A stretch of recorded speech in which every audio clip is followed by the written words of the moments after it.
contentos y bendecidos, y nuestro hermano José con su esposa, que se encuentra ahora mismo en Vitoria, ¿no?, en el País Vasco, de donde es, con la niña, pues ya prontito se puedan trasladar allí a la casa, y ya prontito vamos a comenzar ya pues a trabajar y a poner aquello en condiciones y limpiar, y adelante, hermanos, porque la obra del Señor no se puede detener por nada ni por nadie, ¿sí? Así es que vamos a ver en qué condiciones y qué dejaron los que se fueron y qué no dejaron, para poder poco a poco ir acondicionando aquello. Y lógicamente pues tendremos que comprar pues muchas sábanas y toallas y colchones y cubiertos y tantas cosas, pero estoy plenamente convencido, como ya lo está haciendo, que el Señor va a ir supliendo todo, ¿verdad?, poco a poco, y aquello va a ser una bendición tremenda para todos los que vayan. Y espero que, yo calculo que en un par de meses como mucho, aquello esté en condiciones. Hay algunos árboles que están secos, que hay que arrancar, pero luego hay muchísimos, muchísimos. Así que limones y naranjas no te van a faltar, ¿eh? Vitamina C vas a tener toda la que quieras y más. Y seguramente hay hermanos no solamente de aquí de casa, sino también de otros países, que ya me han llamado y me han escrito diciéndome que en cuanto comencemos las obras de restauración o de ampliación o de lo que haga falta, pues que ellos vendrían para echar una mano y para estar allí trabajando. Hay una piscina enorme, muy bonita, que lleva algunos años sin funcionar, y hay que acondicionarla, hay que limpiarla, hay que llenarla de muchos miles de litros de agua. Pero la verdad es que va a ser algo precioso. Queremos dejar una zona también, una zona así recreativa, con mesitas para que la gente pueda comer, arreglar lo que son las cocinas, los baños, los comedores.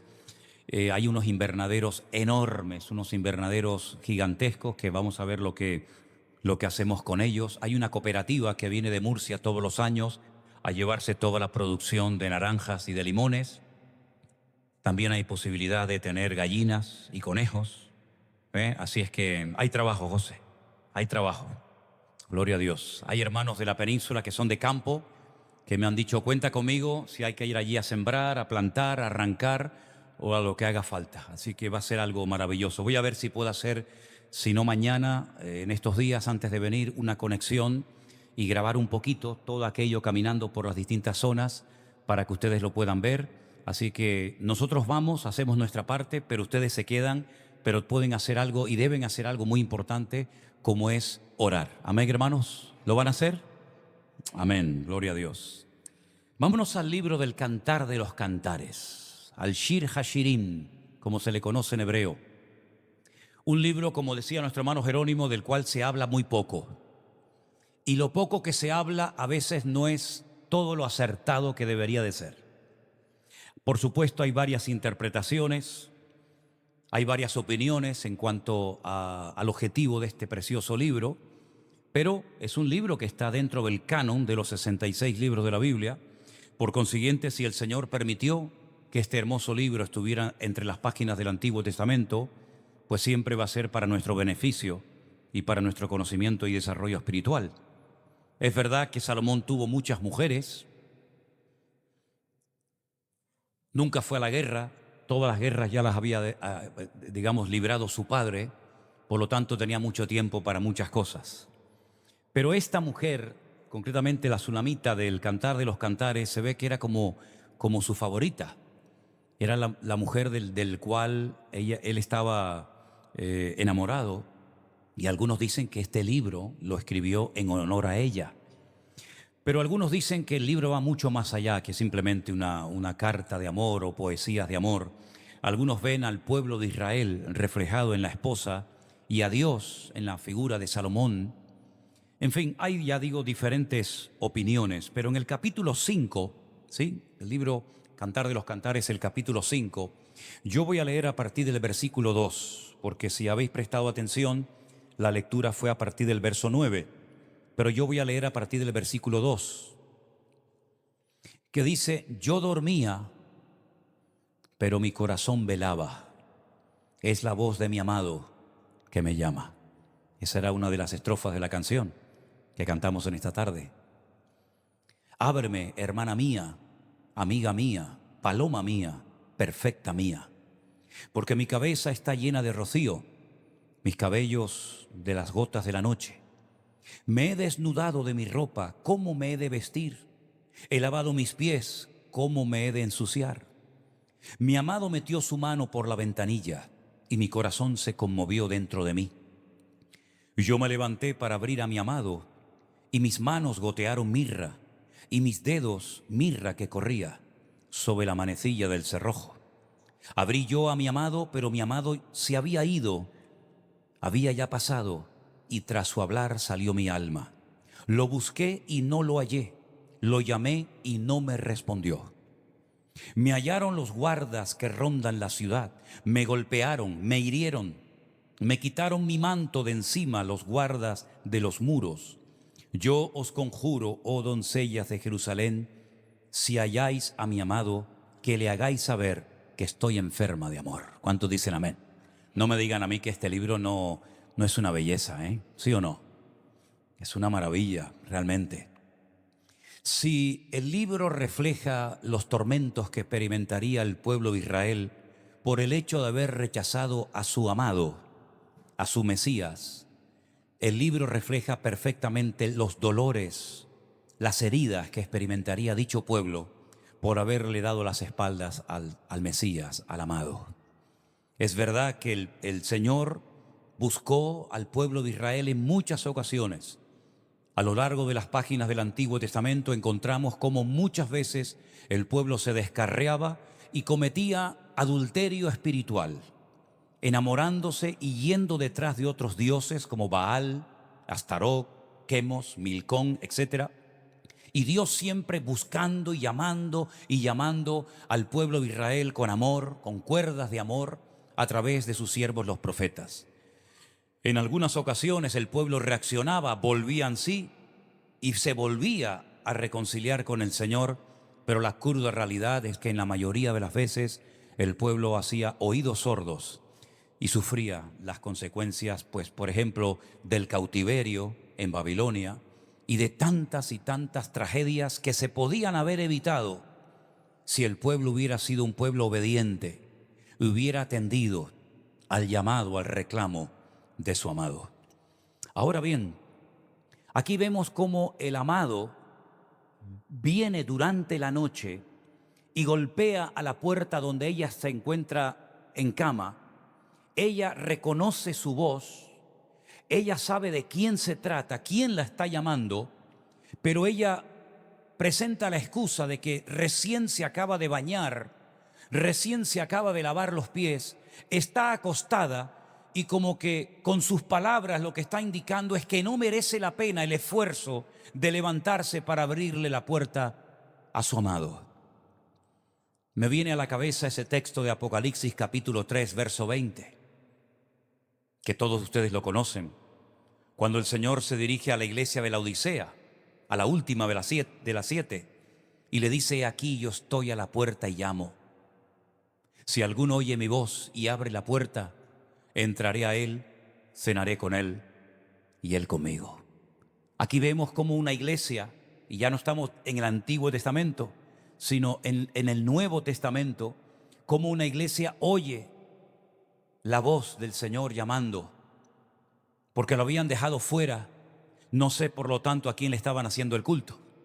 No sé si se habían convertido en profesionales de la religión y conocían la liturgia y el ritual de una celebración, de un culto, de una reunión, pero sin la presencia del Señor. Lo mismo ocurrió cuando el pueblo de Israel, o mejor dicho, las dos tribus del sur, Judá y Benjamín, fueron llevadas al cautiverio. La Biblia dice que en el cautiverio el Señor le muestra una visión a su siervo, el profeta Ezequiel, y le muestra cómo la gloria, cómo la presencia del Señor se ha ido del templo, y esa gloria nunca más volvió. Y es interesante ver cómo a veces el Señor nos habla, nos exhorta, nos amonesta, nos busca, llama nuevamente a la puerta de nuestra voluntad, de nuestros corazones, pero hacemos oídos sordos a la voz de Dios. Y es una tristeza ver cómo hay gente que conoce, reconoce la voz del Señor, sabe que es el Señor el que le está hablando, pero no reaccionan, no obedecen al llamado que el Señor les está haciendo.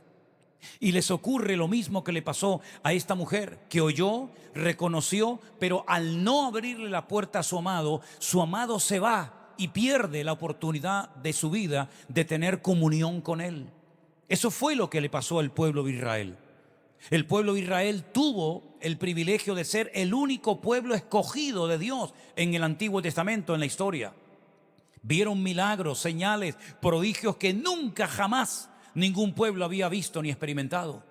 Sin embargo, cuando llegó el momento de la verdad, el momento de aceptar, el momento de reconocer y de apoyar al Mesías, le dieron la espalda. Y la palabra de Dios nos enseña que las consecuencias que vinieron sobre su vida fueron terribles, tremendas. Y la historia nos da también mucha información acerca de los muchos sufrimientos que experimentó y sigue experimentando el pueblo de Israel por haberle cerrado su corazón a su amado, al Señor Jesús. Algunos dicen, pero el Señor volverá otra vez. Claro que volverá otra vez. Hay 150 versículos en el Nuevo Testamento, solamente en el Nuevo Testamento, que hablan acerca de que Él volverá otra vez. Pablo se refirió a la venida del Mesías más de 50 veces en sus epístolas que escribió a las diferentes iglesias. Claro que el Señor volverá, es una de las promesas que Él dio. Me iré, pero volveré otra vez y os tomaré a mí mismo para que donde yo estoy, vosotros también estéis conmigo. Amén, hermanos. No se turbe vuestro corazón, le dijo el Señor a sus discípulos, porque yo voy a preparar un lugar para vosotros, pero vendré otra vez a buscarles a ustedes. En aquellos tiempos ya se corría la voz, fíjense qué tremendo, ya en el siglo I, de que el Señor estaba tardando mucho en venir.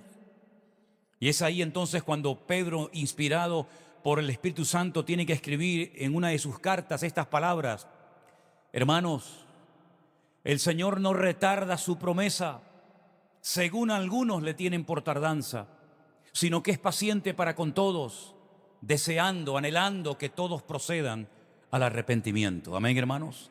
Ese es el motivo principal por el cual el Señor todavía, digamos que retarda su venida, para darle oportunidad a las naciones, para darle oportunidad a la humanidad de que vuelvan otra vez a sus caminos, se reconcilien y pidan perdón de sus pecados.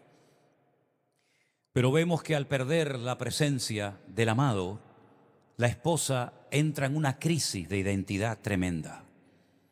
La amada enferma, entristece, se deprime y va por las calles de Jerusalén preguntando: ¿lo habéis visto? ¿Habéis visto a mi amado? La gente se queda sorprendida porque dice: ¿y quién es tu amado? La gente no sabe de quién está hablando. Ella lo conoce perfectamente. Lo describe de una manera tan perfecta porque lo conoce.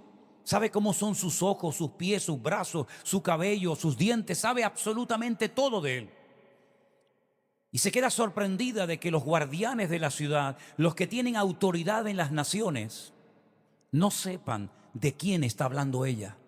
Entonces ella es herida, ella es humillada, ella es despojada de su manto. Y el mundo está como loco por quitarnos el manto de la relación con Dios que tenemos, el manto de la santidad, el manto de la oración, el manto de la vida y de la vida en abundancia que el Señor vino a darnos cuando entró a nuestros corazones. El mundo está como loco por silenciar nuestra voz.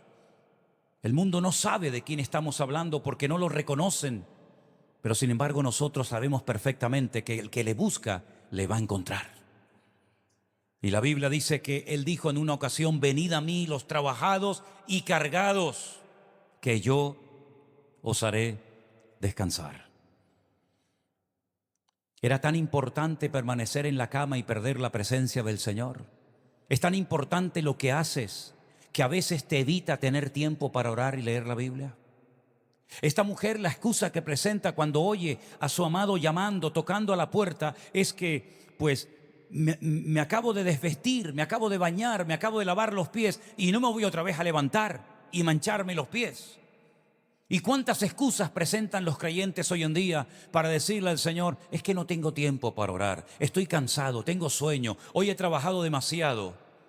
¿Cuánto tiempo hace que no coges la Biblia y te aprendes 3, 4 versículos de memoria de la palabra de Dios? Volvemos otra vez a repetir las mismas excusas delante del Señor. Excusas que ella le presentó al Señor, pero que no le sirvieron para nada. Porque cuando se percató, cuando se dio cuenta de que estaba hablando nada más y nada menos que con su amado, y se levanta a abrirle la puerta, su amado había desaparecido. No hay un versículo en la palabra de Dios que dice: si oyereis hoy su voz, no endurezcas tu corazón, porque hoy es el día aceptable, hoy es el día de salvación. Cuando el Señor te habla, y el Señor sabe cómo hablarnos a todos y a cada uno de nosotros.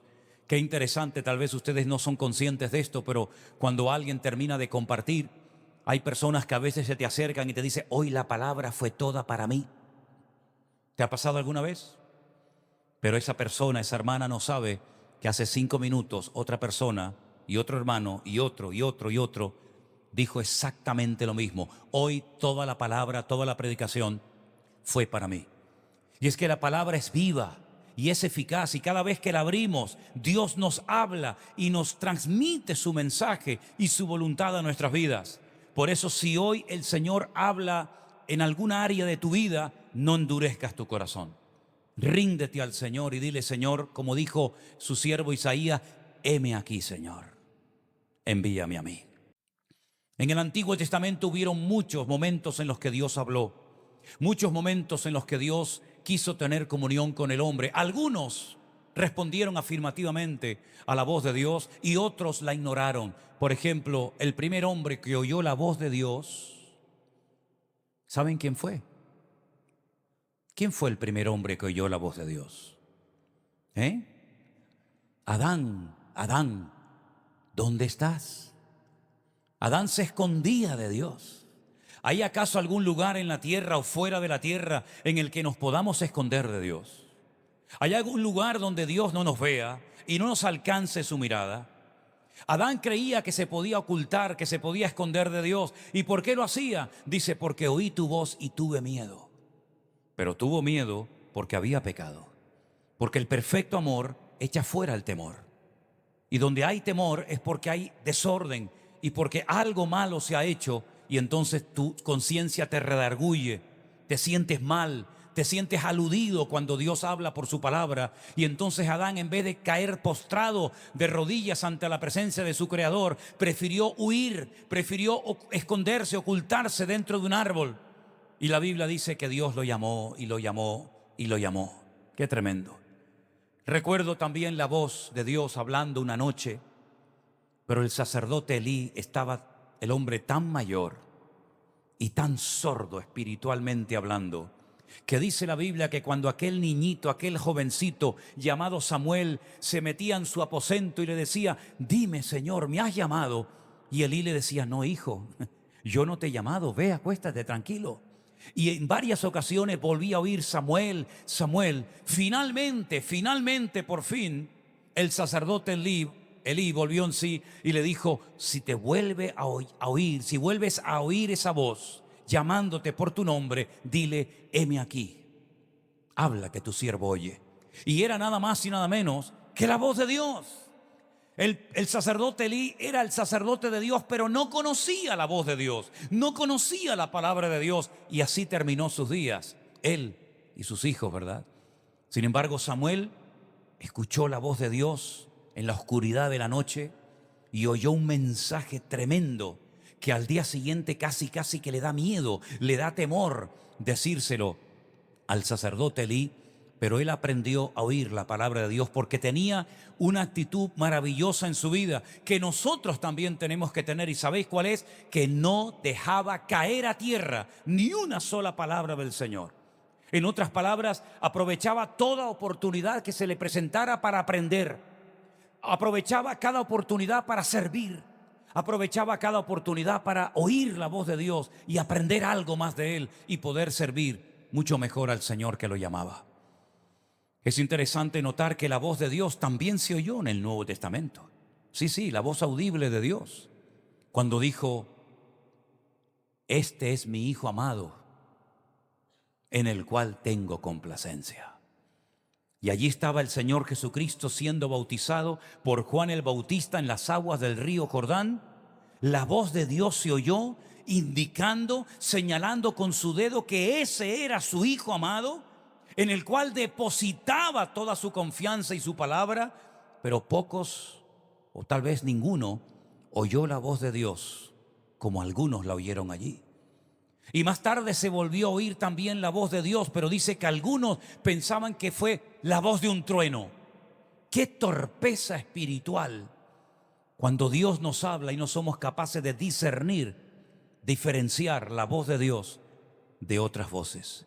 Estamos constantemente rodeados de voces, de sonidos, de coches, de sirenas, de emisoras de radio, de televisión, de gente, de niños que salen por la calle corriendo. Estamos constantemente rodeados de sonidos, pero en medio de este montón de sonidos y de voces, aprendamos a oír la voz de nuestro Dios.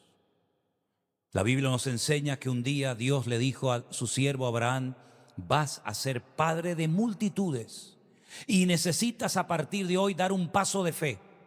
No has sentido nada, pero has recibido una promesa y tienes que mantenerte firme en esa palabra, en esa promesa que yo te he dado de que te daré a ti y a tu descendencia una tierra. Y todas las personas que en esa tierra te bendigan serán bendecidas. Y todas las personas que te maldigan por el hecho de haber recibido como herencia esa tierra también serán de alguna manera u otra maldecidas. Y necesitas dar un paso de fe cambiándote tu nombre. Tienen que comenzar a conocerte como padre de naciones, como padre de multitudes. Ya sé que no tienes ni un solo hijo. Ya sé que tu esposa es anciana y estéril. Y ya sé que tú también eres muy anciano. Pero tienes que alimentar tu fe cambiándote el nombre. Porque cada vez que te llamen Abraham, Abraham, te estarán recordando la promesa que yo un día te di. Y Abraham en fe, sin tener ninguna evidencia de nada, se cambia el nombre y el Señor lo honra y lo bendice. Y en cierto sentido, todos somos hijos de Abraham. Amén, hermanos. Algunos por la fe, otros por descendencia, otros por raza o como sea. Pero en cierto sentido esa promesa fue tan amplia que hasta el día de hoy vemos a los hijos de Abraham por todas las naciones de la tierra. Porque oyó la voz de Dios. Pero esa voz de Dios, que ya le había dicho previamente: sal de tu tierra y de tu parentela, esa misma voz que le promete ser padre de multitudes, también en una ocasión le habla y le dice que a uno de sus hijos, al que amas, a tu único hijo, a Isaac, tienes que sacrificarlo sobre un altar en el monte Moriah. Y él no duda, porque él ya sabe cómo es el tono de la voz de Dios, porque él ya sabe discernir la voz de Dios de otras voces de la época. Y él se prepara y se levanta temprano a la mañana y camina durante 3 días con ese calor abrasador del desierto desde Beersheba hasta Jerusalén, al monte Moriah, dispuesto a sacrificar a su hijo porque Dios se lo había ordenado. Él no cuestiona, él no duda, porque él sabe que la misma voz que le habló en Ur de los Caldeos es la misma voz que le ha vuelto a hablar una y otra vez y reiteradamente. Por lo tanto, él sabe que a veces Dios manda cosas dolorosas, difíciles de cumplir, pero él siempre nos dará la gracia para poder poner en práctica su palabra. Amén, hermanos. A veces Dios nos da promesas y se nos ensancha el corazón y se nos llena la boca de risa por promesas maravillosas que además vemos que se cumplen. Pero repito, a veces también el Señor guarda un silencio o nos da una palabra o una instrucción o una guía contraria a nuestra voluntad, pero hemos descubierto también con los años y con la experiencia que la voluntad de nuestro Dios es buena, santa, agradable y perfecta. ¿Cuántos dicen amén? La mujer dice que enfermó de amor porque había perdido la presencia de su amado. La presencia de su amado le daba estabilidad, producía en ella una seguridad, una tranquilidad que perdió porque su amado ya no estaba con ella. Dijo el Señor Jesucristo en cierta ocasión: separados de mí, nada podéis hacer. Y puso un ejemplo que todo el mundo conocía, porque los ejemplos que el Señor ponía, las palabras, las expresiones, las metáforas que utilizaba eran tan conocidas. Hablaba de ovejas, de semillas, de pájaros, de árboles. Y en esta ocasión habla de la vid y dice, así como el pámpano separado de la vid se muere, exactamente igual ustedes tienen que llegar al punto de entender que en el momento, en el instante en el que se separan de mí, ustedes entran en muerte y en destrucción. Qué interesante, hermanos queridos, cuando el Señor Jesucristo hablaba y predicaba su palabra, y algunas personas incluso llegaron a ofenderse con las palabras del santo, del perfecto, de nuestro Dios. Se ofendían al oír hablarle al Señor ciertas y determinadas cosas. Otros se confundían y otros se burlaban, incluso otros querían también matarlo. Pero uno de sus discípulos le dijo, Señor, si nosotros nos vamos, ahora que te hemos conocido, ahora que sabemos el tono de tu voz, ahora que hemos comenzado a conocer tu corazón, ¿a dónde nos vamos a ir ahora si solamente tú cuando hablas produces en nosotros vida eterna? ¿Cuántos dicen amén? Dijo Juan, uno de sus discípulos amados, que todas las cosas que el Señor hizo y que dijo no se escribieron. Hay muchas cosas que ellos sabían que no contaron nunca. Milagros que vieron que no se reflejaron ni en Mateo, ni en Marcos, ni en Lucas, ni en Juan, ni en ninguna parte. Ellos sabían cosas del Señor que jamás contaron a nadie. Se las llevaron en sus corazones. Dice, porque si se hubieran escrito una por una las cosas que le vimos decir, que le vimos hacer y que le oímos decir, no cabrían los libros en el mundo. Sería imposible contener en un libro. Ni la mayor enciclopedia del mundo podría resumir todo lo maravilloso que fue su vida durante sus años con nosotros. Pero lo que yo les he escrito, hermanos, si las creen, ustedes podrán tener vida eterna. ¿Cuántos dicen amén? ¿Se dan cuenta lo rápido que pasa la vida, hermanos? ¿Se dan cuenta? Cuando veíamos hace unos días, el domingo pasado concretamente, las fotografías del 23 aniversario de la iglesia, vimos que ya hay algunos hermanos que estuvieron años entre nosotros, que ya no están. Pasaron como neblina, disfrutamos de sus vidas durante unos años, pero el Señor se los llevó a su presencia. Y si siguiéramos cumpliendo años y celebrando aniversarios y más, uno y otro, seguramente pues veríamos que cada vez se van notando más las ausencias de ciertos y determinados hermanos y hermanas, ¿verdad? Porque la vida pasa volando, la vida es como neblina, y cuando nos demos cuenta, se acabó y se fue. Por eso lo mejor que podemos hacer es afinar nuestros oídos para oír la voz de Dios, porque creo y lo reitero nuevamente, y llevo desde 2020 diciendo lo mismo, y no me cansaré de repetirlo, que Dios está hablando tan claramente, tan directamente a su pueblo por lo menos, que tenemos que prestar atención, porque todo lo que está ocurriendo a nuestro alrededor ya ha sido profetizado en la palabra de Dios. Ya el Señor nos lo habló, simplemente nos lo está recordando y en algunos casos nos está permitiendo también poder ver lo que durante tantos años hemos creído y además hemos predicado. Me llama muchísimo la atención que, por ejemplo, en el libro de Apocalipsis hay cosas que se repiten y se repiten de una u otra manera. Pero curiosamente, cuando encontramos los mensajes que el Señor le da a las 7 iglesias que el Señor decidió hablarles de una manera especial, no es que no existieran otras, por supuesto. Estaba ya la iglesia de Corinto, estaban los tesalonicenses, estaban los romanos, estaba la iglesia primitiva en Jerusalén. Pero el Señor escogió a 7 de iglesias que se encontraban más o menos cerca la una de la otra, en lo que se conocía en aquel tiempo como Asia Menor, Turquía sería hoy en día, para transmitirle diferentes mensajes que a través de cada uno de ellos podemos ver cómo el Señor quiere tratar con su iglesia. ¿Qué problemas se pueden evitar si hacemos caso a la voz del Señor? Y finalmente hay como una recompensa, ¿verdad? Hay una presentación a cada iglesia diferente una de la otra, hay una recompensa, pero finalmente siempre termina el mensaje a cada una de las 7 iglesias de la misma manera. El que tiene oídos para oír, que oiga lo que el Espíritu le está diciendo a la iglesia. El Espíritu Santo no ha sido quitado de la tierra, ni ahora ni nunca será quitado. Ya sé que hay algunas denominaciones que creen que en algún momento de la historia el Espíritu Santo será quitado de la tierra. No lo pueden demostrar bíblicamente, porque si se pararan a pensar lo que están diciendo una auténtica herejía.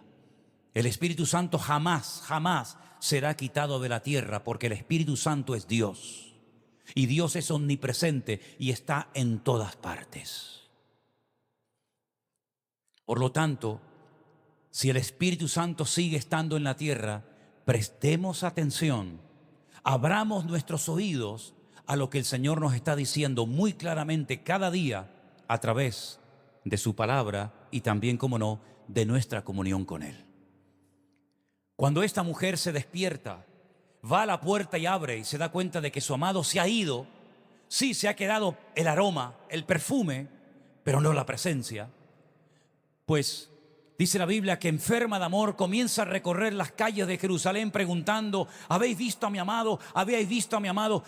Y saben, cuando leía esta porción, me venía a la cabeza aquellas dos mujeres desesperadas porque tienen un problema familiar terrible que ningún rabino, nadie en esta vida les puede solucionar.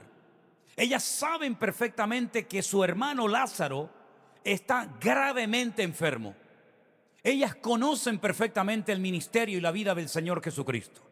Ellas nunca molestarían al Señor por algo leve, por algo pasajero. Cuando ellas desesperadamente mandan mensajeros para que venga urgentemente el maestro a su casa, es porque saben, porque reconocen por los síntomas, por lo que están viendo, que Lázaro está gravemente enfermo y que si no recibe atención pronto por parte del maestro, puede morir. Y ellas llaman al maestro. Pero la palabra de Dios nos enseña que el Señor no vino cuando ellas querían que Él viniera, sino que llegó al cuarto día. Y para ellas fue una desilusión tan grande, porque muchas veces el Señor se había quedado a comer y probablemente a dormir en casa con María y con Marta y con Lázaro. Y además le dicen al Señor, cuando le mandan aquel recado por aquellos mensajeros: el que amas está enfermo, como diciendo: oye, que no es uno cualquiera, sino es una persona que es tu amigo, es una persona que tú amas, lo amas a Él y Él te ama a ti y nosotras también te amamos a ti. Así que ven pronto, porque nuestro hermano está gravemente enfermo. Repito, qué tremenda desilusión se tuvo que llevar Marta y María cuando ven que pasa un día y mirando por la ventana: ¿vendrá? ¿No vendrá? Bueno, tal vez el Señor está sanando a algún enfermo, te estará despidiendo de la multitud. Seguro que al caer la noche el Señor aparece, seguro. Pero se van a la cama y el Señor no apareció, y se levantan temprano a la mañana porque ellas saben que el Señor es muy madrugador, y empiezan a otear el horizonte y se dan cuenta de que no hay señales, no hay evidencia del Maestro. Y pasa el segundo día y pasa el tercer día y finalmente la muerte se apodera del hogar de Marta y de María. El enfermo pasa de estar enfermo a estar muerto. Y pasaron tantas horas que dio tiempo hasta de enterrarlo, dio tiempo hasta de sepultarlo y meterlo en un sepulcro.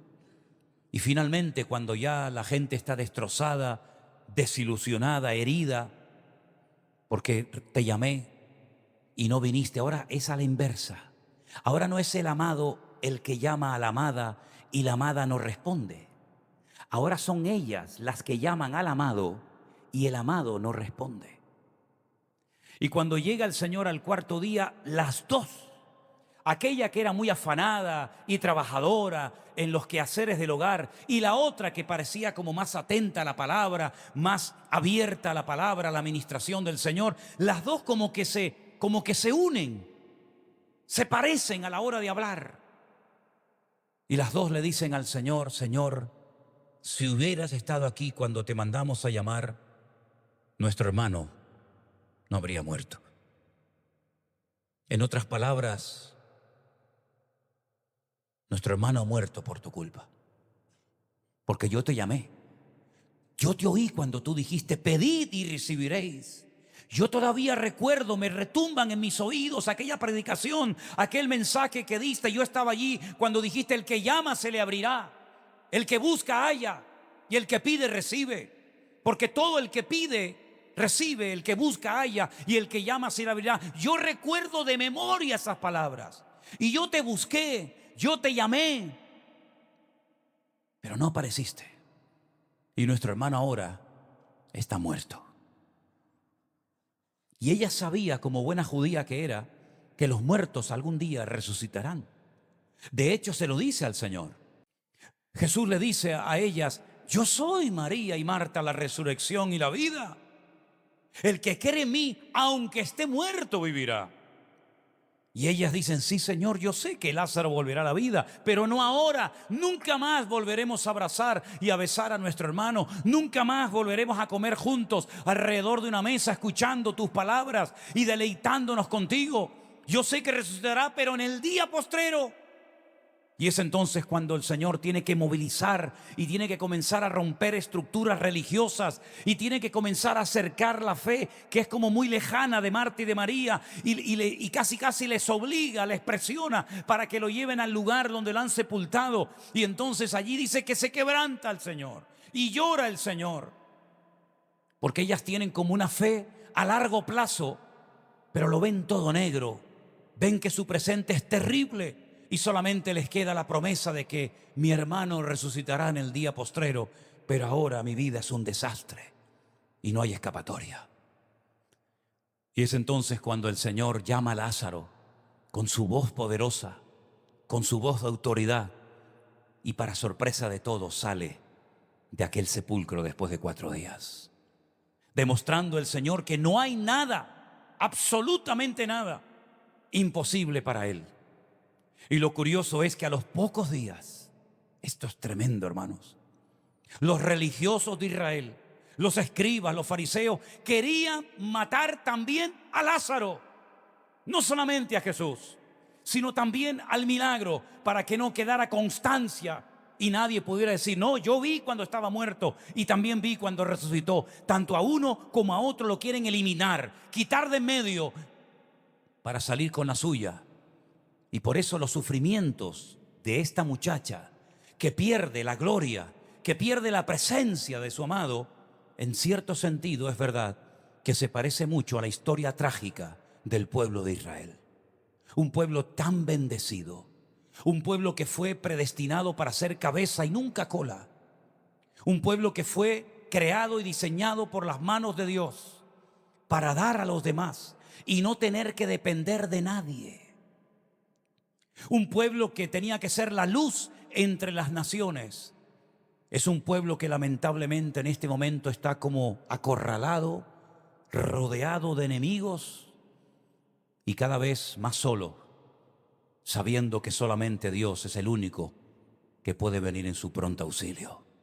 Hermanos queridos, hoy el Señor nos vuelve a hablar y nos recuerda cosas como: estoy contigo y nunca te abandonaré. Aunque tu padre y tu madre te abandonen, yo siempre estaré a tu lado.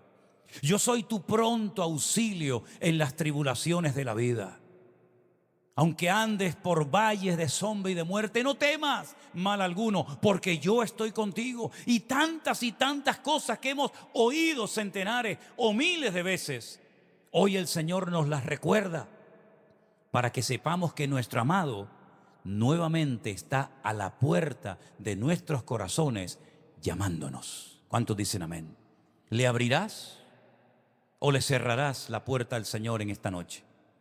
Abrirás la puerta de tu corazón y le dirás: Señor, heme aquí, cuenta conmigo, te amo, quiero estar contigo todos los días de mi vida.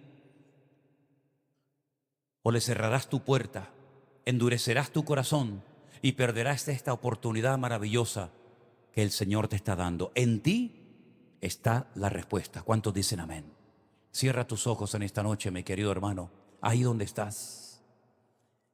Recuerda estas palabras: la voz de mi amado me está llamando. Esa voz se oye, pero solamente la pueden oír aquellos que tienen su oído afinado a la voz de Dios. Esa voz sigue hablando a la iglesia hoy en día,